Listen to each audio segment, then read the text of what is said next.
Hey, what's up, everyone? Welcome to another episode of Trading Takes with me, Sam, Judah, and Chris, presented to you by Investors Underground. Now, tonight we've got a very special show.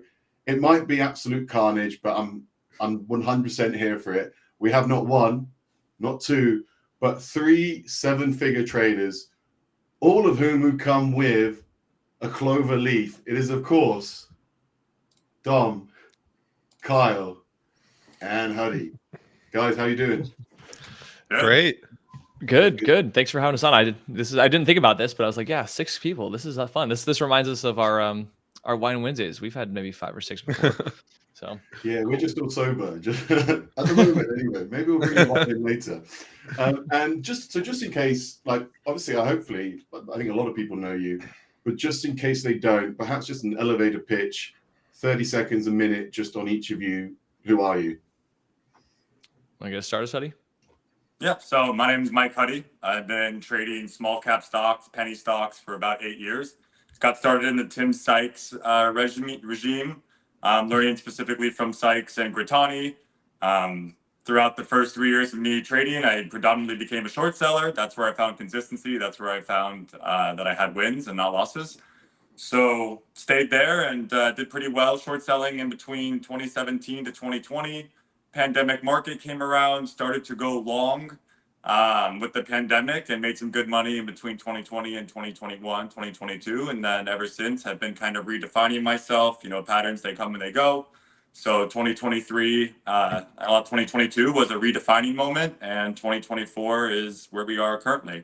So it's been kind of a journey, a roller coaster journey, and it's been fun. It's been good. And that's a little about me. Cool. I was a college student, sophomore in college, not really knowing what to do. I ultimately came across trading online, and similar to Huddie, one of the first people I found was Tim Sykes, and so that's kind of that was the first entryway into finding this whole world of trading.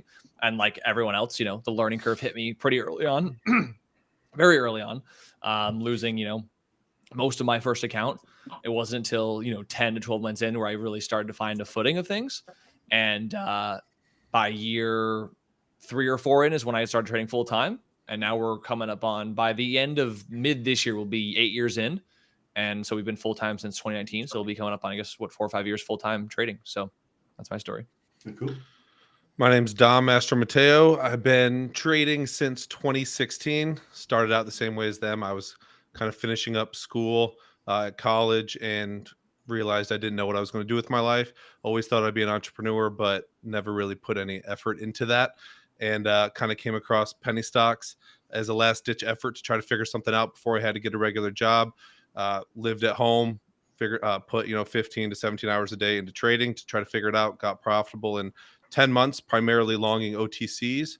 That sort of dried up by 2019, and I converted most of my strategies into listed stocks, and was just in time for the pandemic market of 2020 and 2021, where we had a plethora of listed stock breakouts and first screen days as well as OTCs.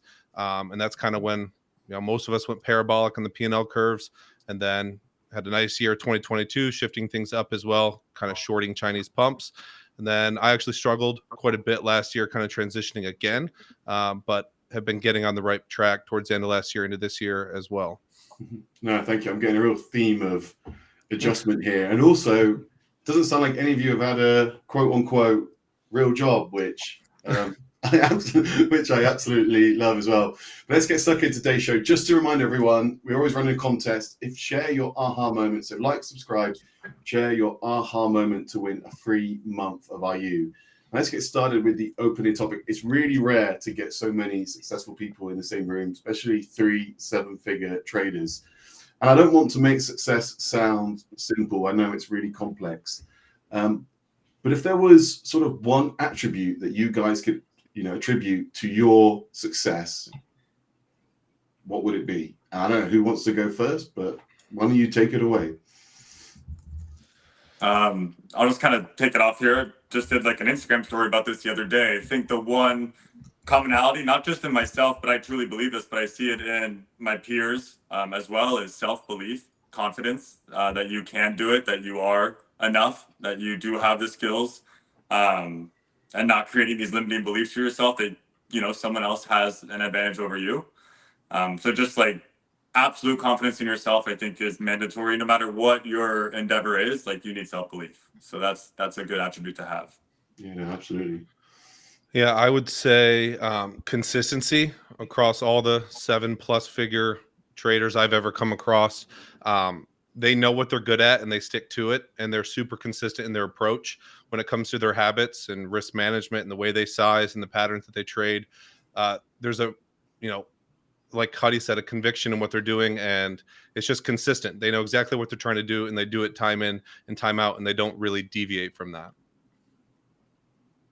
Wow, I like how do I follow up on both those? I know I didn't want to go third. I think more of a broad idea that immediately popped in my head was, and I've heard Nate talk about it all the time, which is it's like really you versus you.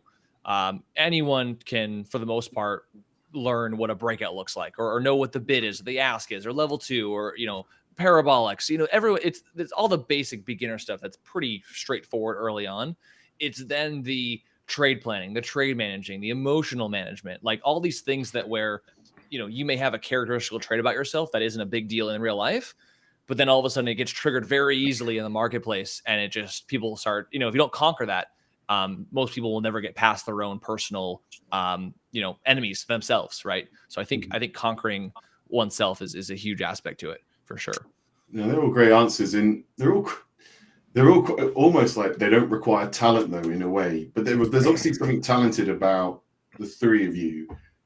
Is there anything is there anything special about you, or are you just three normal guys who've never had a job and just sitting on millions? Well, y'all, yeah, I guess I technically never had a full time. Well, Huddie was a salesman, right? Huddie, was it full time? I did door-to-door sales for 2.5 years, which quite frankly built a lot of skill sets for me in terms of like positive outlook and strength and mindset, that allowed me to be a successful day trader, that allowed me to be okay with not making money on a given daily basis and still come back and try my hardest the next day, right? A lot of it's mentality. So I think like a big thing for me growing up was a lot of self-help books, whether Dale Carnegie, Tony Robbins, Napoleon Hill, whatever they are, Malcolm Gladwell. And instead of necessarily like trading books, those are the books that I read. And I feel like those have always kind of shaped my mindset into a way to always think about success and growth and results. And I will kind of add to that, because I did have a job for 4 years before I did this. It wasn't full time. Well, it was full time hours. Sorry. Yes, no, but it's kind of playing off that, and why I think success, it's not like talent, it's more of a mindset. I did landscaping for 4 years, worked my way up to foreman. Was working 60+ hour weeks in the Michigan summers and the heat. And for me, it was just kind of knowing that I didn't want to ever do anything like that for the rest of my life. And so kind of going so far in one direction. You also had to have a pretty incredible work ethic to do that type of thing all day, every day for 10 to 12 hours a day.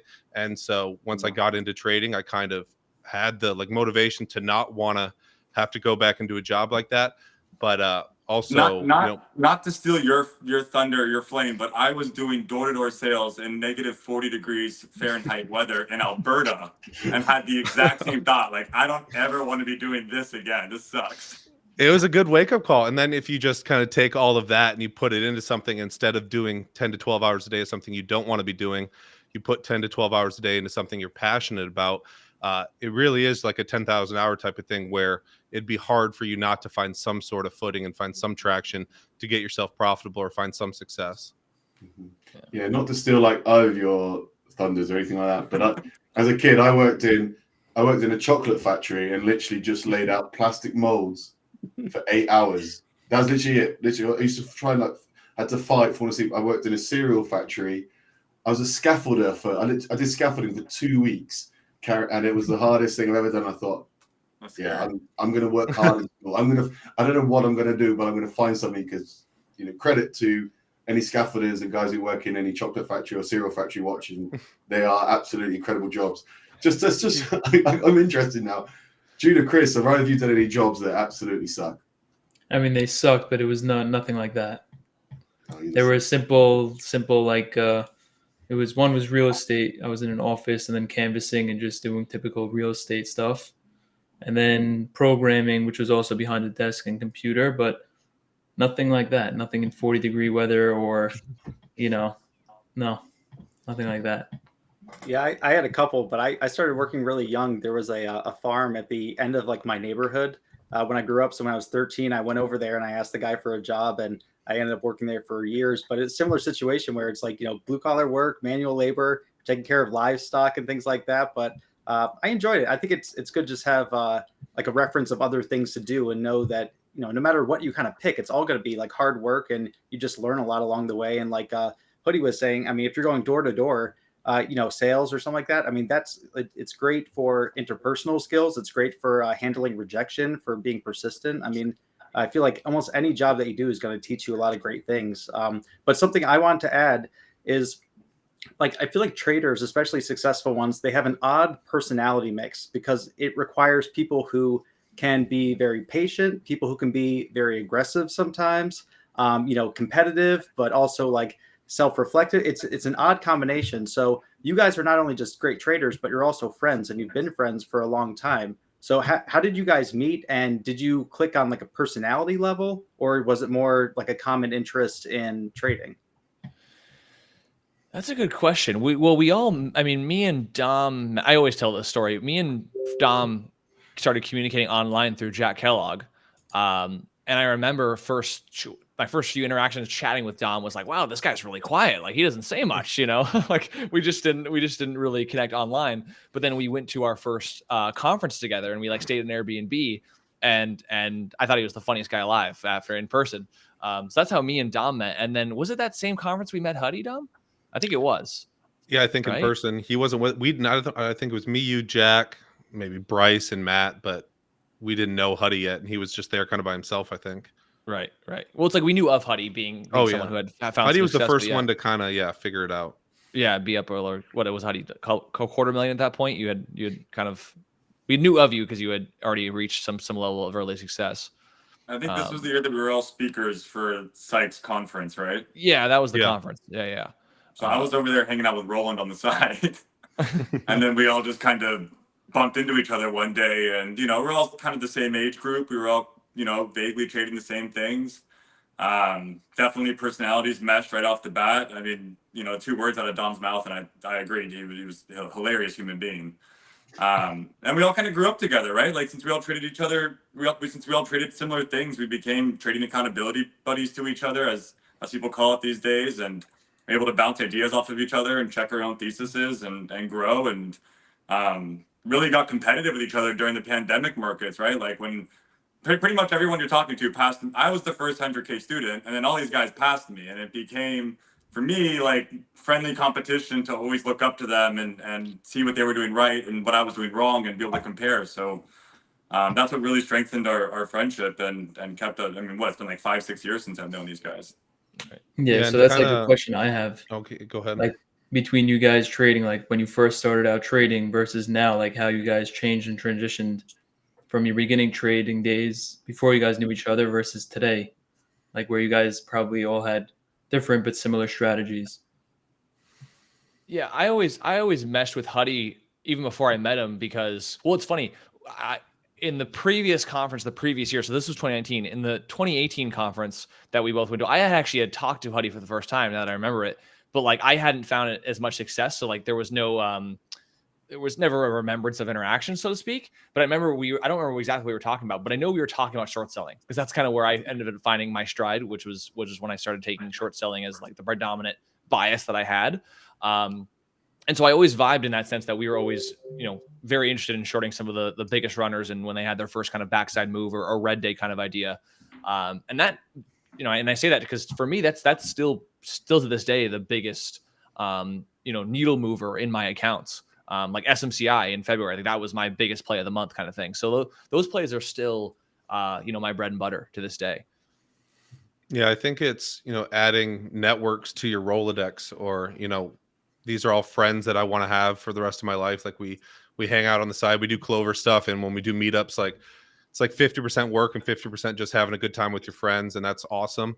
But really it is like when I was talking to Kyle today about some struggles I'm having. I talk to Kellogg every single week. Jack Kellogg, you guys probably know who he is.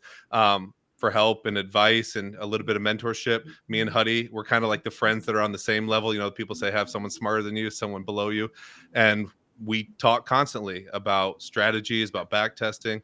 And I think, you know, once you kind of, you know, you asked earlier, like the meshing of all these personality traits and stuff. I think you get together because you're all on similar paths in trading, and it's a passion thing. And then everything from there is just kind of like, you know, you have the same interest, you like their personalities, and, you know, you can help them and they can help you. Yeah, for me, it's like I started out with a lot of first red day stuff on multi-day runners. Predominantly, again, like I said, built my career from 2017, 2019, just the foundation of it. And someone like Kyle built his foundation on OTC pump and dumps. And so throughout the years, I've picked his brain and learned quite a bit about OTC pump and dumps. And it's even a pattern that I welcome into my Rolodex. And I wouldn't know necessarily how to time them or how to identify them without have seen Kyle's success and then being able to, you know, ask him questions about it. And same can be said with Dom over there when the pandemic hit, and I realized that first red days were really just a great dip buy for the future breakout that was coming in like 3 or 4 days.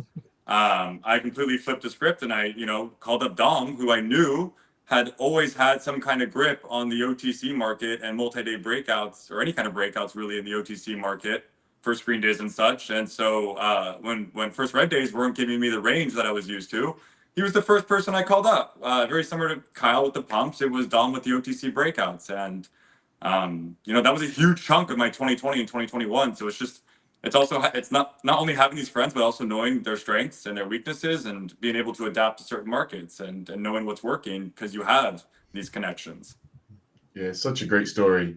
I mean, it's probably movie worthy one day. And last night was quite funny because all three of you did an IU webinar, and you were talking about Fannie Mae, and it was almost like three guys talking about their ex-girlfriend. Like, it was just kind of like, oh, she was so good to me back in the day. It was just all three of you saying the same thing. It was just absolutely brilliant.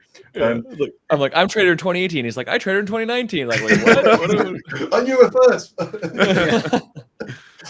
You've touched on, both of you have, well, a couple of you have touched on some setups here. Now, obviously, if there was, you know, someone as a budding trader, they want to get the same figures, and you said, what would you say is the one setup that they should focus on? I don't know who wants to go first on that. I don't know if it's any one setup for. I mean, for me personally, I can say the first red day because when I look back at how much P&L that is put to my bottom line over my career, it's like, 50% or more. So like the first red day is it for me. But everyone's personality is different, and you can, people are so creative in what they can find and pull money out of the markets these days.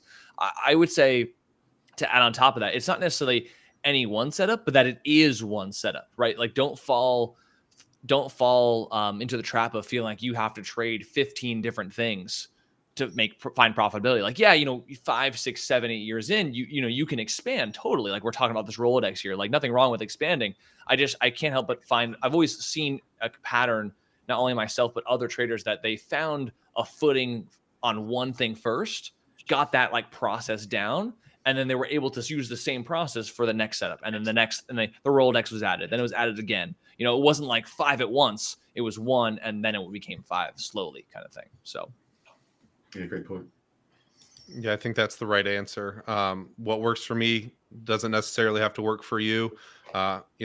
And you can understand a lot about someone else's setup. Like, I understand a lot of what Kyle does or what Huddie does, but I don't necessarily trade it because I've proven to myself that I don't have the skills needed to trade some things. I'm not a reactionary trader. I'm not good at reading tape. I like slower developing stuff, bigger picture, more than just the meat of the move, but being able to kind of not have to handle the volatility when it's volatile, like around key support and resistance areas. I'd rather already be in and just kind of leave my position on through those periods. So whatever it is, I agree with Kyle. Find one thing, study everything at first, follow every single mentor you can, and pick something that makes sense to you right off the bat, and then just dive into that. You're very rarely going to turn a weakness into a strength when it comes to trading, and the margin for error in the game is so small that the more you add layer on top of layer on top of layer in terms of strategies and patterns, the more you're going to end up being confused months down the line when things aren't working. So I think that's the best advice I wish I took in the beginning, was to find one thing and become a master at it. Yeah. Yeah, it's something that we've talked about, how it's nice when people do have different trading styles, but people like work together and you kind of share the thought process, because you just get such a more well-rounded view of the entire move.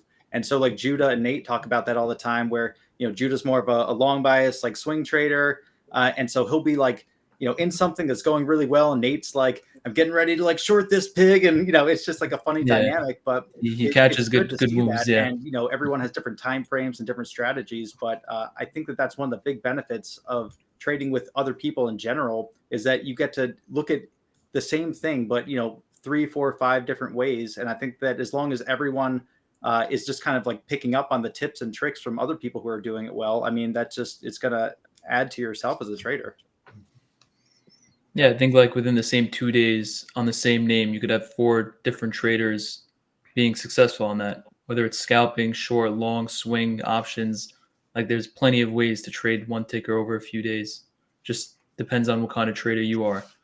And for me, that's just, the long side, bigger picture type of moves. I'm like Dom, like I don't read tape. I'm not a scalper. It's just more meat of the move type of thing on the long side, just so like I don't have that worry on the short side. And I feel like it's less of a hone in situation when you're hitting the long side, and you need a long move to get a short move out of it. So, Right. Yeah, right. And Mike, do you have anything to add? Yeah, in order to like, where should a beginner start? Right. Well, that was the question. That was the original question. Yeah, I suppose it's just like, if you could trade one setup for the rest of your life, maybe what would that be? I think that setup needs to be really well defined. I think the biggest detriment to any beginner trader is that like scanners can be double-sided swords, because on one hand you can find specific things, on one hand you can find a lot of things.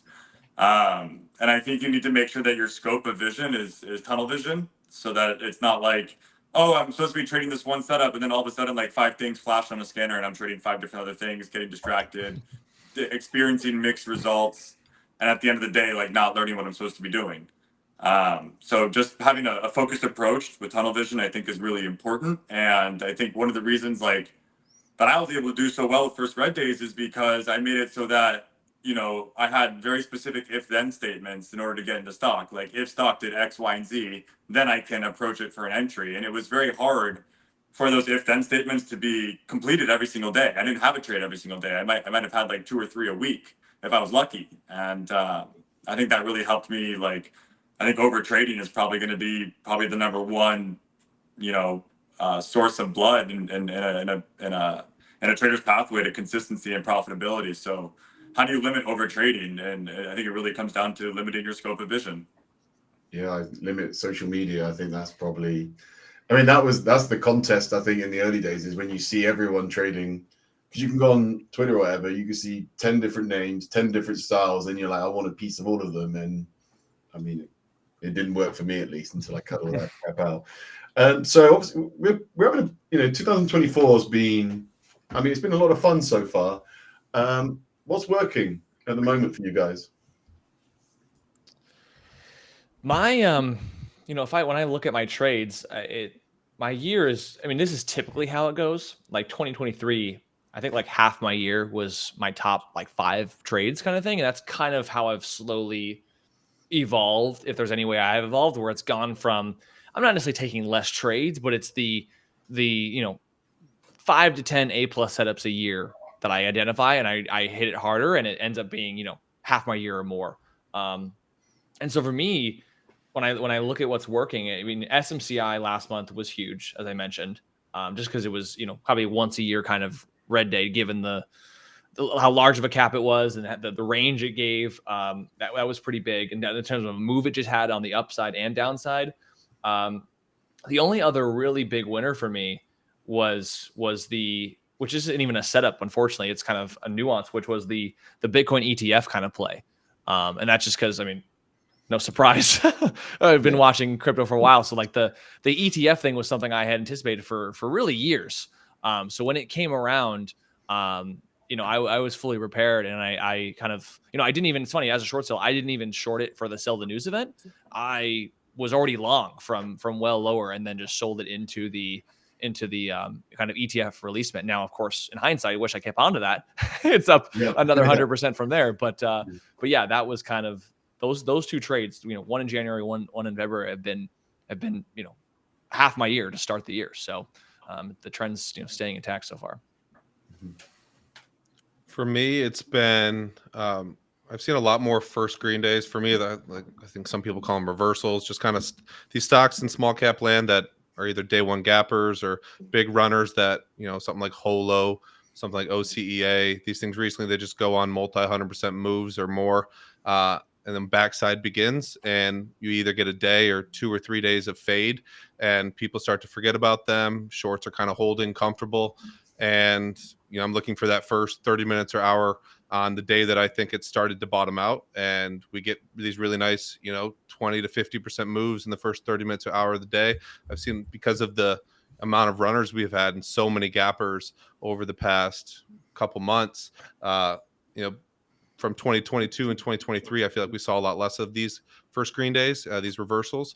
But that's something I've seen a lot more in 2024. And it's kind of like Huddie said, it's a really easy setup to kind of be patient for, just because the stock has to do so many things to get you interested. It first has to run, it has to squeeze shorts, then it has to, backside has to ensue, then it has to fade. So much has to happen. And, plays like Holo, stuff like that. I don't even, my first trade on Holo wasn't until the bounce from like 16 to, well, it ended up breaking out the day, went over 40, but I played it from like 16, 17 to like 25. And that was the first time I traded. So that's a style I really like, just because you can miss most of the run and still kind of pick up the scraps on the backside there. Mm-hmm. Okay, good. Yeah, and just to piggyback off of what Dom just said, there have been an abnormal amount of gappers this year. I mean, the frequency is just kind of off the charts so far. For me, I've been developing a day one gap and crap type setup since it seems like October is when I started this kind of journey for myself.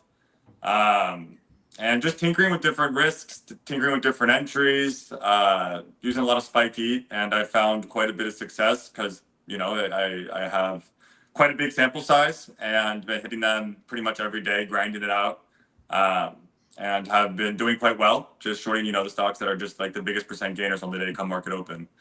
So that's been predominantly the most frequent trade I've taken, the most consistent trade I've taken, and then, a couple outlier wins on some first reg based stuff, and that pretty much defines my year.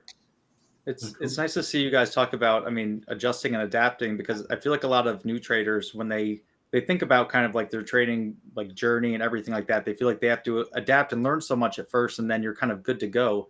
But it's really not the case. And like, as your career unfolds, you're always changing, the market's always changing, setups change. And even like you were pointing out the Bitcoin stuff, I think Judah was talking about it yesterday, how the OTC market, used to basically be the universe where all like the hyper speculation, all the crazy pump and dumps, that's where it used to go. And then when you had the altcoin market and like the crypto market come along, it really took that space from the OTC space. And so now that's like the Wild West where a lot of that stuff happens. So do you guys ever trade other markets, or do you mainly just stick with equities? So it's funny you say that, because I forget who it was. I think I was talking to somebody, and I said someone who also was very fond of OTCs back in the day, and now they're just kind of almost non-existent to some degree. And I remember mentioning the same thing you just said, which is like, I became longer term ideas into crypto because I just didn't want to be I was already day trading stocks. I didn't want to day trade crypto, and like, I knew I'd get FOMO the moment like a breakout happens overnight while I'm sleeping, and then I'll just never sleep, being 24/7. So I've always had a longer term approach to crypto. But I can't help but notice what's been happening, at least specifically in the last 3 to 4 months, of like some of these altcoins are just becoming the new Wild West that OTCs once were. And so I definitely have not taken any action, but I've definitely thought about like taking it more seriously and actually try to trade that. I just don't know. Coinbase only has so many listed, and I've tried to, open other accounts, and they're not necessarily the easiest to do so either. So I have the itch for sure. But in terms of any other markets, like stocks have always been the main trading for me. So I also think like people don't come in with rules in that altcoin market.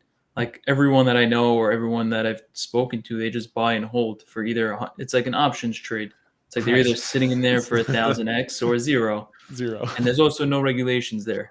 Like the SEC is not into it. It's really like the Wild West. So like yeah, people just want to get involved because one, there's you're trading it through like MetaMask and through these platforms that like you don't need to file anything, or maybe you do, but nobody does, and like There's no the account being regulations made. the regulations are just not there right now, so that's where everyone goes to, and there's no rules. They just buy and hold, and everyone just piles in, and it just keeps on going.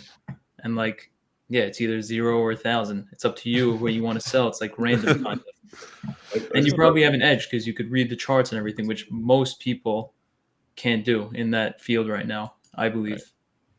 Well, it's like that kind of mentality is what breeds a lot of the psychology behind the patterns that work so well in the OTC market. There's a lot of parallels right off the bat. Yeah. I just love how you call them altcoins, trying to keep it PG, because usually people have another name for them, which I'm glad none of you went there. Yeah, clearly we're talking about the shit coins. It lasted 5 minutes then. Okay. Cool. I don't know if there's anything, either of you two, Chris and Judith, anything on sort of that you want to ask? Just one more thing with the kind of the crypto market is that I actually learned a lot about.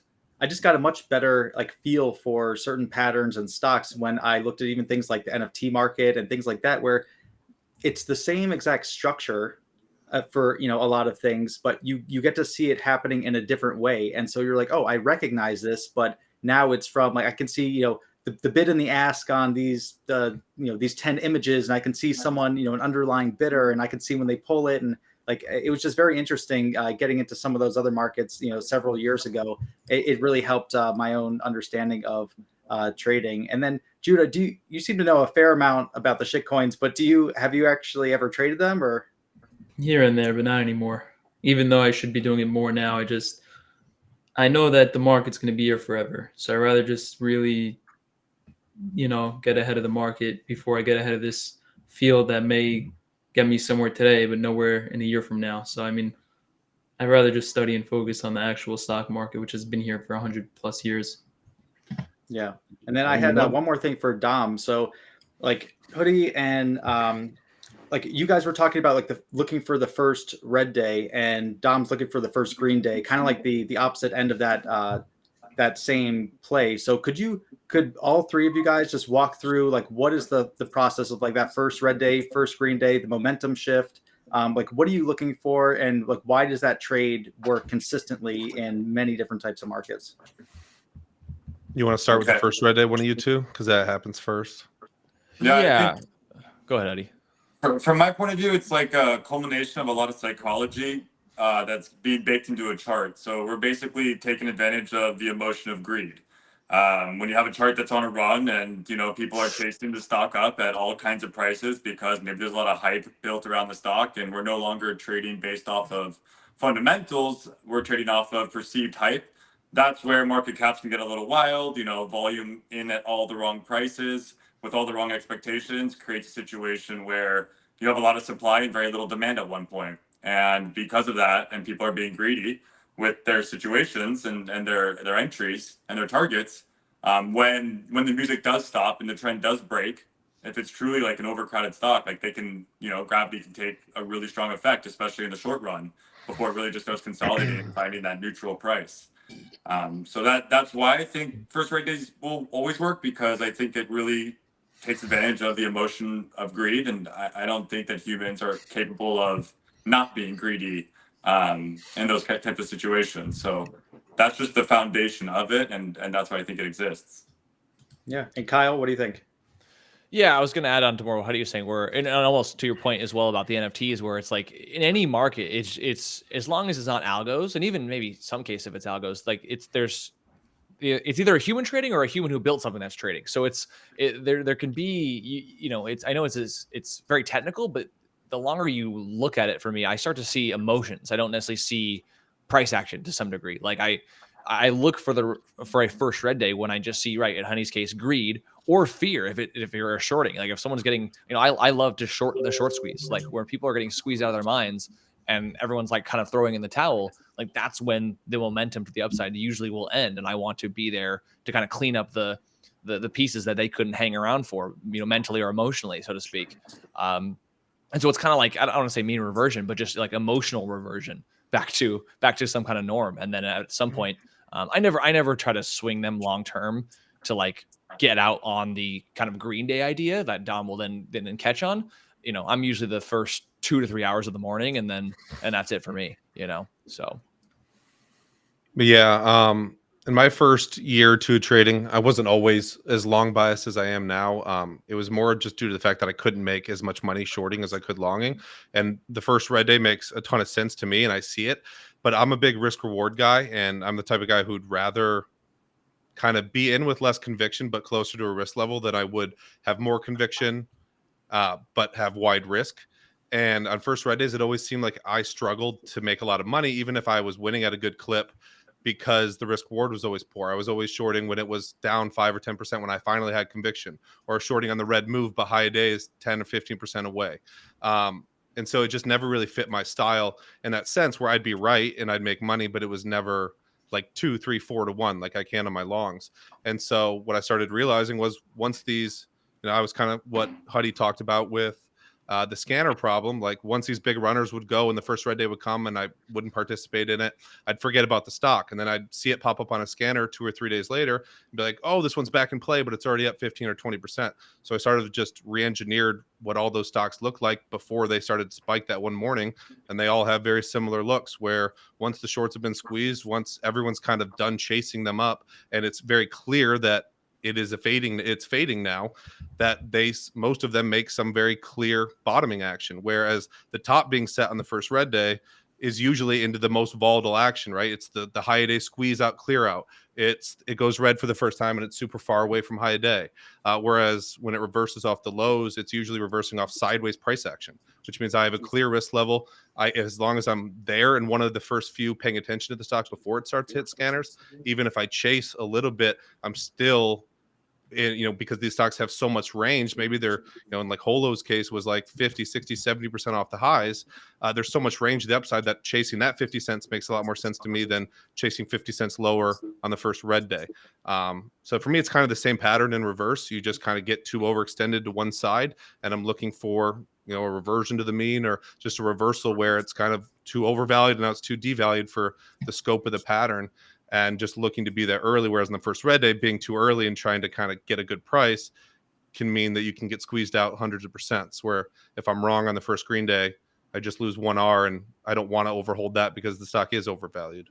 Sure. Yeah. And I think with the amount of short sellers in the market now, you still have that greed cycle, but on the dip too. So as it's working and people are trending it down and more people pile in short, the lower it goes, the worse the risk reward gets for them. And so it finally gets to a point where there's no more reward, and then it flips back up. And that's what you're taking advantage of. And it makes perfect sense, because you said that you like slower price action, more stability. So you have a very, defined risk level that you can be like, I know my downside, so I don't have to worry about my upside as much. I just want to make sure that, the downside's taken care of. So that makes a lot of sense. It's great to see you guys talk that through, because I think a lot of people who, they're either just short sellers or they're either, just longs. Like, it's all a very predictable process that just happens again and again and again. So that's great to see.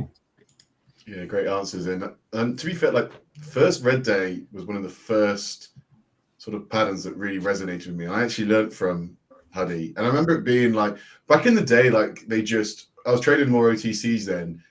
It was just super obvious, and you could just tell, like, that I like setups where I go to bed and I'm like, that's probably a setup tomorrow. Like, I always think they're the good one. Like the Thursday night SMCI, Thursday night Nvidia, or we had AISP last week. They're the ones where you go, probably worth waking up in the morning. No, great answers. No, thank you. And yeah, thanks, Huddie, all those years ago. I remember DMing you, like, yeah, now the first red day. I can't remember what it was. It was like some sort of like, it was like a battery metal. AABB. ABLM. ABLM. Yeah, I still remember it. Yeah, just about. Anyway, there's a question that we're all desperate to ask you, and we want to move on to talk a little bit about money. What did it feel like the moment you hit that milestone? I think, like, obviously being in the Sykes Challenge, talk about the Millionaire Challenge quite a lot. What did it feel like when you finally hit that, that million status? For me, it was what's the correct word? It wasn't even Anticlimactic. Yeah, that's a good way to put it. Where it wasn't that I wasn't happy or fulfilled doing it. I felt very accomplished, but it wasn't in the way people would think. It wasn't like, oh, and then I'm just like, cut to the scene of me just getting drunk at a club and like just losing my mind, right? There was really no any distinct celebration in that moment. It was it kind of got to that point where I'll never forget that speech from LX21 Greg, where he said, he's like, act like you've done it before. Right. And I remember watching that before I actually found profitability. So any major milestone I had got to, like, of course I was grateful. I was happy. I felt fulfilled. But when I was also there, I also said, like, yep, this is what this is why I started trading. Like, I've been here before mentally, maybe now physically in reality, but like, this is the process I've done every day to get to this point. So it's not a surprise. Right. I've been here before, kind of thing. So that's what it was like for me.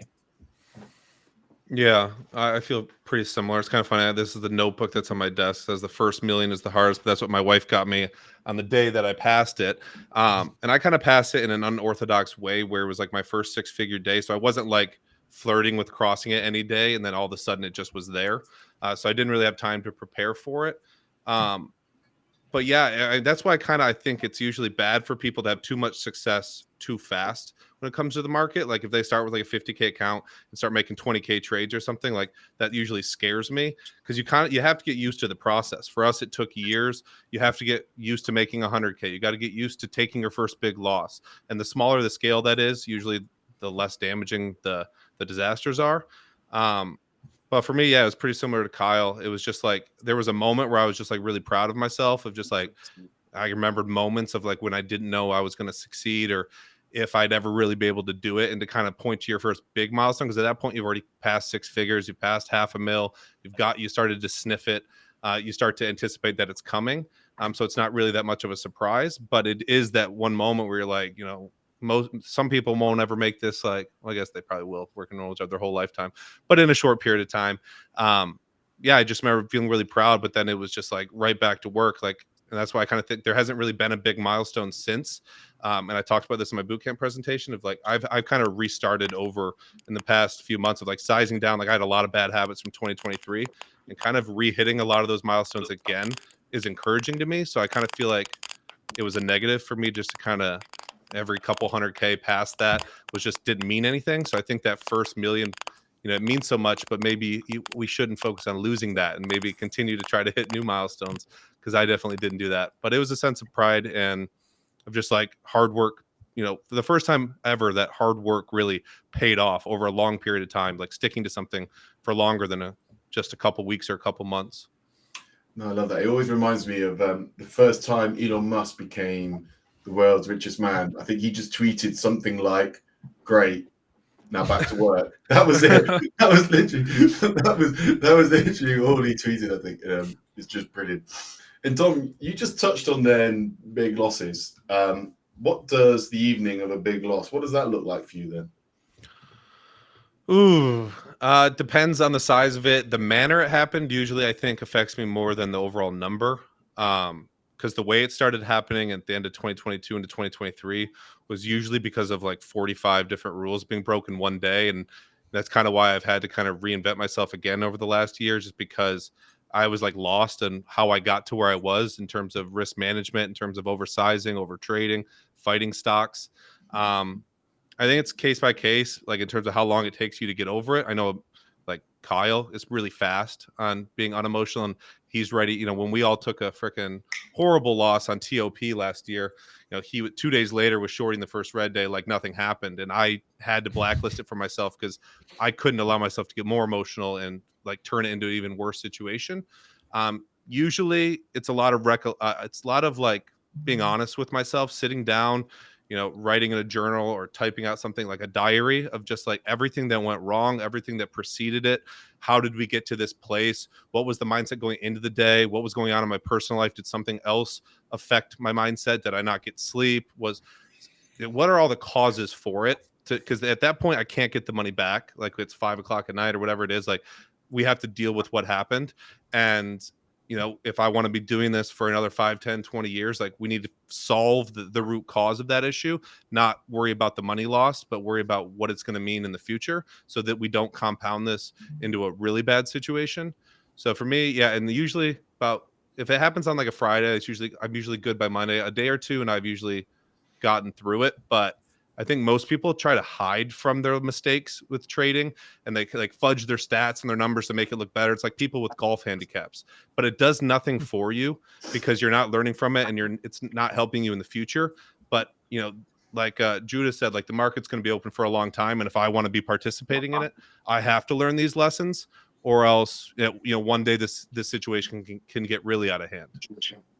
Yeah, definitely. That reminds me of some of the best advice I've had golf-wise is not to make your scores up, because if you want to hit those milestones and them to feel good, better that they're honest. Like I still haven't broken. I'm terrible. I haven't broken 100 yet, but I'm like, I'm not going to cheat to do it. I'm just going to keep scoring those 101s, 102s, and be quite frankly. Because right? You know the day you put a 97 with your buddies and you moved the ball a few times, you moved it out of the bunker. You don't really feel good about yourself.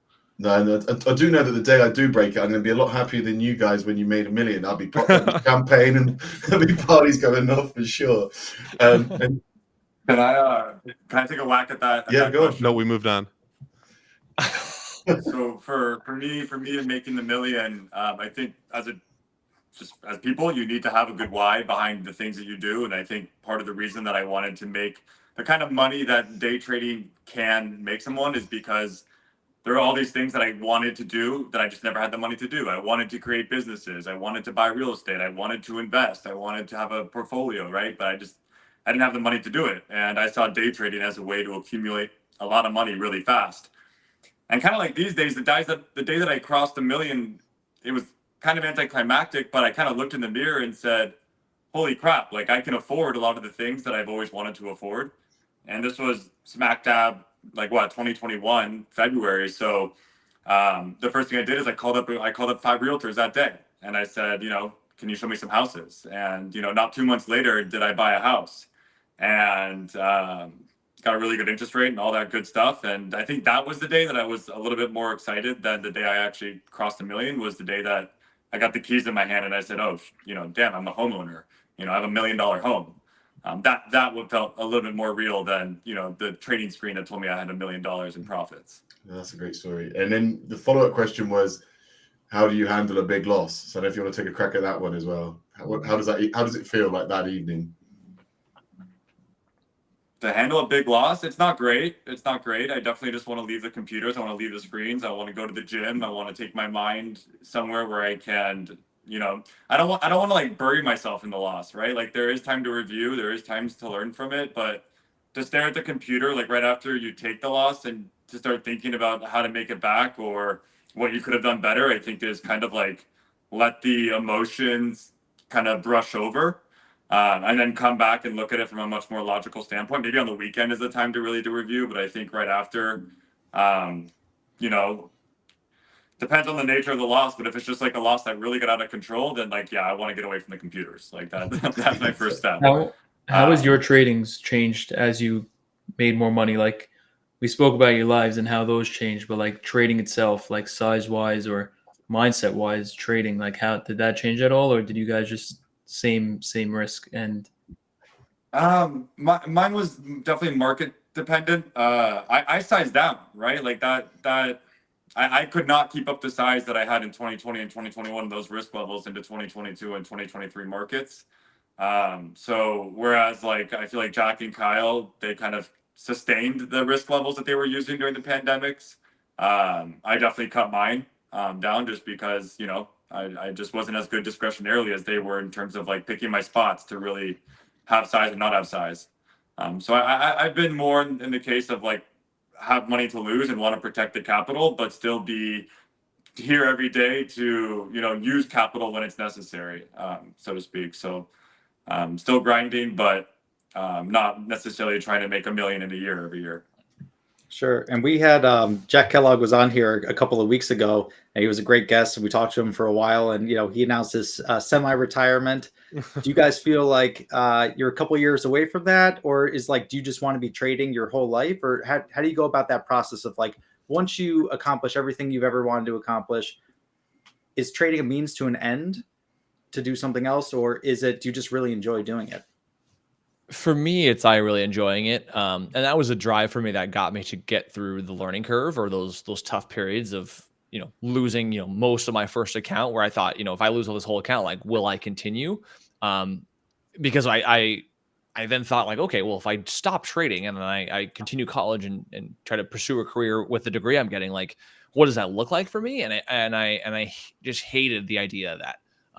It was like to me, it's like I loved trading so much that it was trading or nothing. So absolutely sure, long term, I definitely want to trade less, maybe only stick around for maybe be like that semi-retirement where I am coming in for what I think is 5 times a year kind of trades.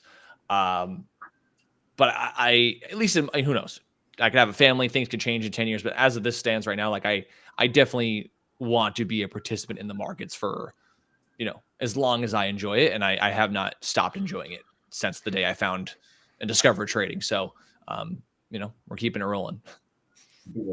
I don't think there's really many jobs that offer you the type of ceiling that day trading offers you and the type of freedom that it also allows you to exercise with your day-to-days. And for that reason, it's really hard to think of a job that could ever really beat, not just like, again, it's not just the money aspects, but it's also the freedom aspect of what day trading provides, and really knowing what your opportunity is and what your opportunistic day looks like. And there are definitely days, weeks, months, years that you can take off as a day trader, and it's a good thing or bad thing, right?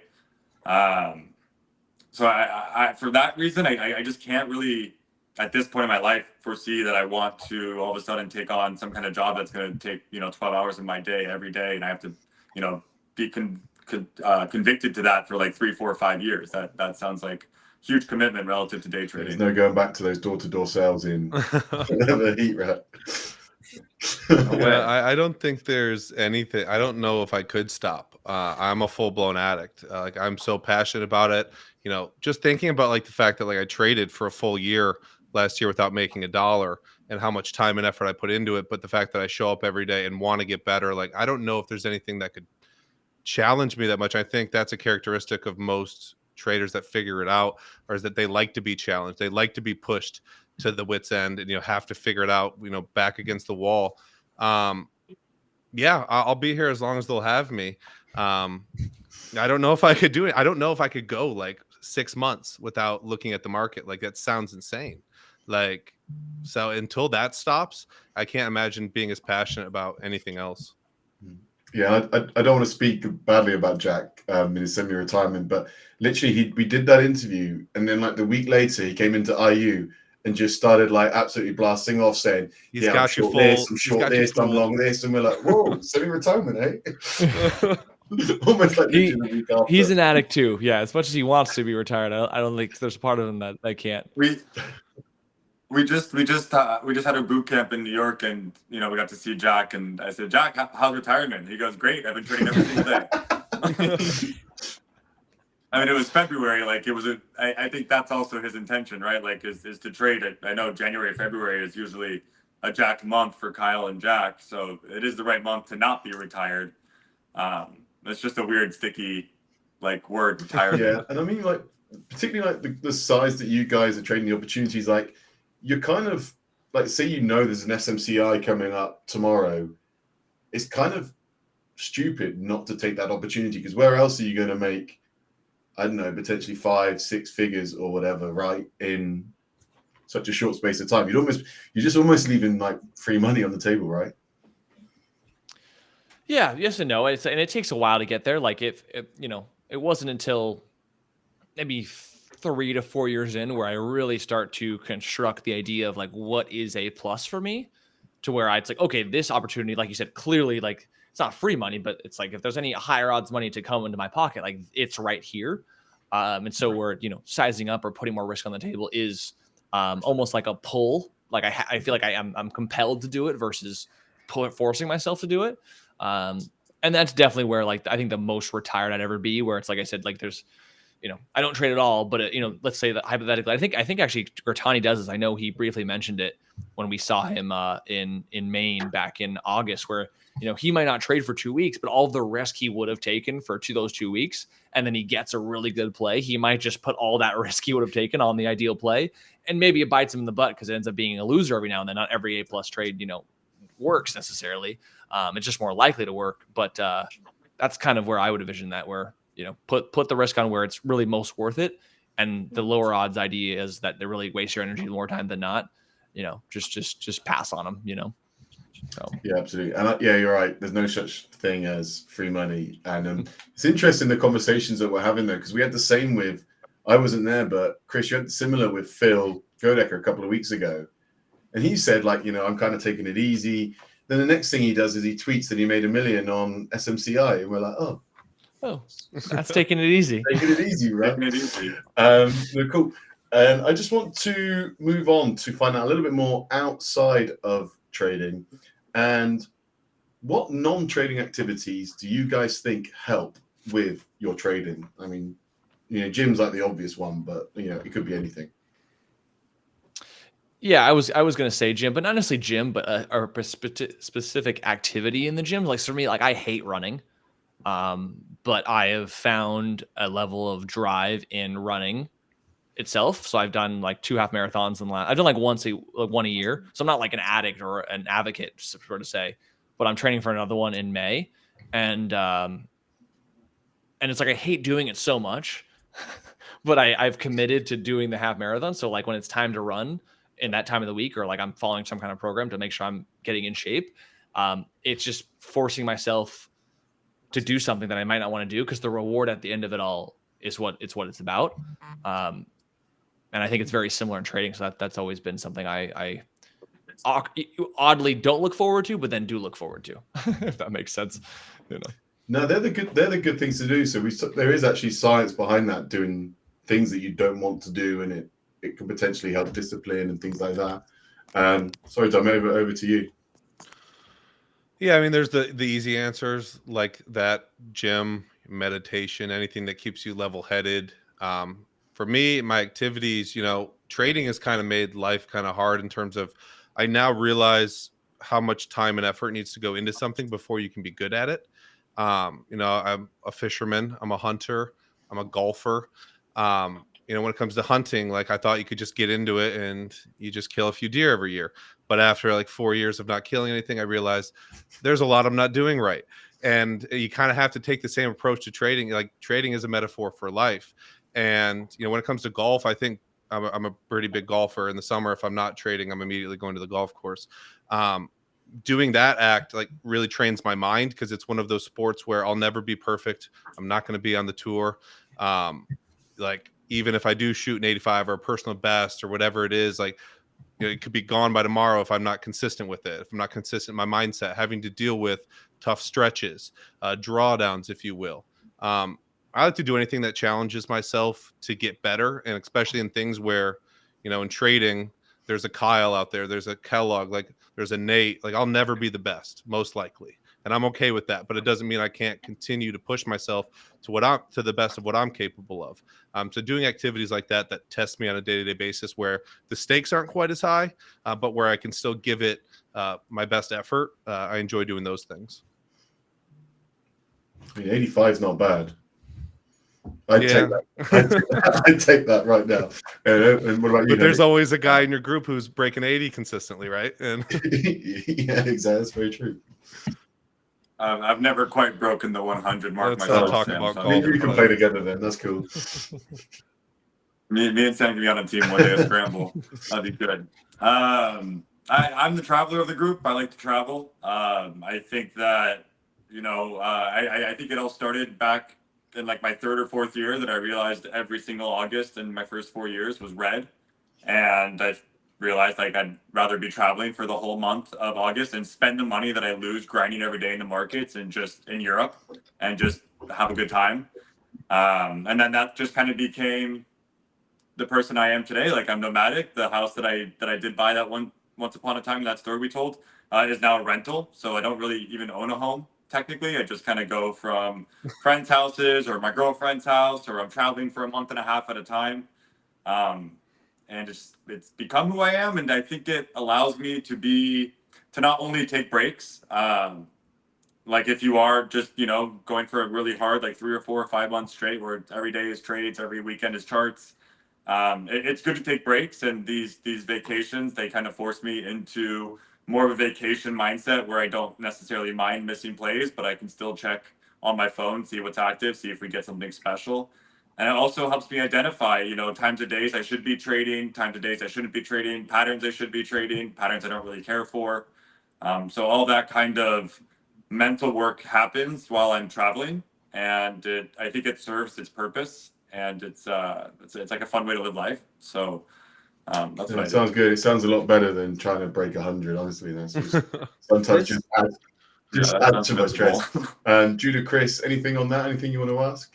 So I just wanted to add something. So not directly related, but somewhat related, of just, time outside the market or kind of the mindset that you guys carry through life. Are there any like quotes or mantras that you guys have like always ringing in the back of your head just throughout your trading career? Or is there anything that really stands out? Like for myself, I have a picture in my room that says, "A smooth sea never made a skilled sailor." And I always have that ringing in the back of my head whenever there's like a difficult market, or a period of adjustment or something like that, of how just the more things that you can experience, the more difficulty you can really just round out your style, your strategy. And for times down the road when you've doubled, tripled your success, you're more equipped to handle that and through different market conditions. So do you guys have any quotes that you really just hang on to? Yeah, one of the ones that I like is Tony Robbins' quote. He says, "Life is happening for you, not to you." Or so life is happening for me, not to me. And it kind of piggybacks off what you were just talking about, which is like during the hard times, like you can kind of go around saying, "Why me? Why me? Why me?" Or in reality, what are these hard times building you for? Like maybe these hard times are what you have to suffer through in order to see the greatness on the other side. So why is happening? So that's why I like that quote. I have two. I have one where it's I forget, it's maybe from Andrew Carnegie that you mentioned, Huddy, earlier. Maybe it's not him, but it was from that same kind of train of thought, or that kind of that law of attraction kind of thing, where it's like you become what you think about. If you want to dwindle on your problems, like they'll get bigger. If you want to dwindle on your solutions, they'll get bigger. Kind of. I think people underestimate how you talk and think, not to only to others, but to yourself, shapes who you are. And so, being conscious and second guessing and just rethinking about how you think, I think is been impactful for me. And then the other one is kind of more funny than it is necessarily true, but I have a little canvas in my room, and it says, "I stopped waiting for the light at the end of the tunnel and lit that bitch myself." So it's just want to make things happen versus It waiting. sounds like it should be on a wine glass or something, right? Like a little coffee mug or something. But yeah, I got a couple. They're both basically the same theme. One of them is "This too shall pass," and it just kind of is like life is going to be filled with ups and downs, no matter how successful you are, or what's going on in your life right now, whether it's relationships, your health, finances, whatever it is. And so far in my life, every bad thing that has happened has gotten better, or time has healed that wound. And the other one is like, I've never failed and I won't start now. And it's just I'm probably the most inconsistent trader in the group. I've gone through probably the most drawdowns, whether they're a couple months long or a year. So I've had to spend a lot of time in those dark nights of trying to figure out, is this for me? What am I going to do to get out of this situation? Do I really want to do that again? Because I know how much work it takes. So it's just really reminders that, I won't fail as long as I continue to put the time in and the effort in, and it's up to me to make things better. And no matter what, like, this is something I'll look back on and either be really proud of the work that I did to get out of those situations, or time will eventually heal those wounds. So whatever it is, it's just a reminder of, like, no matter how bad things are right now, that they will improve, because they always have, and until I die, that will be the case. Yeah, well said. And I have one as well, and it's by a guy called Mike Huddie, who, when I first started, it's a trading specific one, and I can't remember the verbatim, but it was something like, you have to be a consistent loser to be a consistent winner. And I just remember thinking that was kind of like one of my first aha moments. So yeah, thank you for that. And That's a nice segue. I thought it was a nice segue into just going to wrap up the show. A few questions left. Just a reminder about the contest for this week. What has been your biggest aha moment or breakthrough in your trading? And the winner last week was Booster 7739. Biggest aha moment after 3 years of trading. A lot of people make trading more complicated than it really is. Building a thesis and believing into it until it's proven otherwise, more or less everything you need to do to prevent getting sucked in by market noise. So thank you at Booster7739. Email Tyler@investorsunderground.com to receive your free month of IU. And just while we're talking about aha moments, anything, any that stand out from you three? Aha moments. There wasn't necessarily one big one. I think it was a bunch of small ones that added up, right? There was never any one massive. It was just always oh, that's what it means to set a risk level. That's what it means to follow my trade plan. And all these little small steps just continually compound on each other. At least for me, that was my kind of experience. That's good. Yeah, what that person wrote is phenomenal, because it is the truth to trading. We all make it harder than it really has to be. And we all complicate it more than it really is. As simple as have a trade plan and follow it. And that's the biggest thing I see beginners struggle with, is generally more often than not, their ideas are right, or they're right with the direction of the stock or their bias. It all comes down to actually following the plan.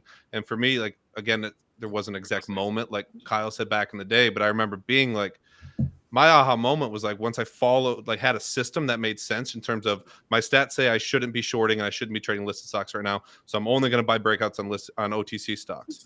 And then, I have my simple rules in terms of I'm not going to cut before my risk level gets broken. And I'm not going to sell before my profit target gets hit. And just a few little rules, and then doing a month or two long experiment with myself and realizing this basic, stupid little blueprint of 3 things I need to do every day. And all of a sudden I'm green and I'm making more each month, and looking back on how many extra layers I was adding to the game versus how simple it can really be by just focusing on what's working and avoiding what's not. You just mentioned there about being a good loser. I think most people are bad losers, and they either hide their losses from themselves or hide the reason for their losses, when in reality, you should be putting those under a microscope and just stop doing them. Because most of what my whole presentation in New York last week was just about how to find a winning trader in a losing trader. And more often than not, there is a profitable trader in a losing trader if they just stop doing all the things that are losing them money. It's not that they're not making money in some places. It's that they're either over trading, breaking rules, not letting their winners run, whatever it is. There are little things that can be done without having to grow your skill set to just start making money, which is really the goal for most people, to get off the ground, get some consistency. Momentum is a real thing. So there wasn't really one moment. It was just kind of realizing that, just pick one thing, find a system, and stick to it for a while. And once you get the results, that will breed momentum. Great answer. I think my aha moment was figuring out the significance behind the previous clothesline, or green-red, or red to green. There was this moment where there was a moment, especially in the OTC market, where my strategy predominantly revolved around the previous day's closing price. And that was a big aha moment to realize how big of a, obviously daily chart context matters, but in a lot of cases that can be a very specific indicator for trend. And there was a big aha moment when I realized, okay, there's these certain areas where you can identify the daily chart, and then you can identify triggers, and then you can have a plan, trust the setup, and then it all kind of came together right there. So that was it for me. No, that's cool. And I think that's the great thing about when people share these types of aha moments, is often they're actually something is really quite simple. It doesn't have to be anything complex. And that's why we've quite enjoyed it. We've been doing this, since we started. So just a reminder, same contest as last week. What has been your biggest aha moment or breakthrough in your trading? Like, subscribe, and the best answer will win a free month of IU. And on to the Q&A. Just a couple of questions just to wrap it up. Trying to be a little bit of fun, a little bit different. But if the market ceased to exist tomorrow and you had to find a new career, who of the 3 of you would make the most money, and what would it be in? This is that self-belief problem that I have, because my mind immediately goes to myself. No, that's cool. But that's only if Bitcoin is considered markets, because Kyle might be really, really well off because of Bitcoin. In which case, I don't know. I can't would compete with that. I first thought of you, Huddy, as well. I was like, Huddy would crush it in whatever else he did. That's Are where we my just brain being went. thrown to a new city without any context and we have to start from there? Because I'm picking me if we're doing that. You can pick whatever contest you want. Honestly, we don't mind. I think if that was the case, I'd probably find something that I would like, even if I wasn't because entrepreneurially, I don't know if I have any ideas at the moment. I'd probably be a lawyer. That intrigues me a lot. I like arguing. I like being right. And that sounds fun. It just sounds like a fun it's something different all the time. Like, if I was like a real defense lawyer or something, but that's what I would do. And I don't know if I'd be richer than them, but I'd have fun doing it. Yeah, that's cool. Kyle, you're sticking with Huddy?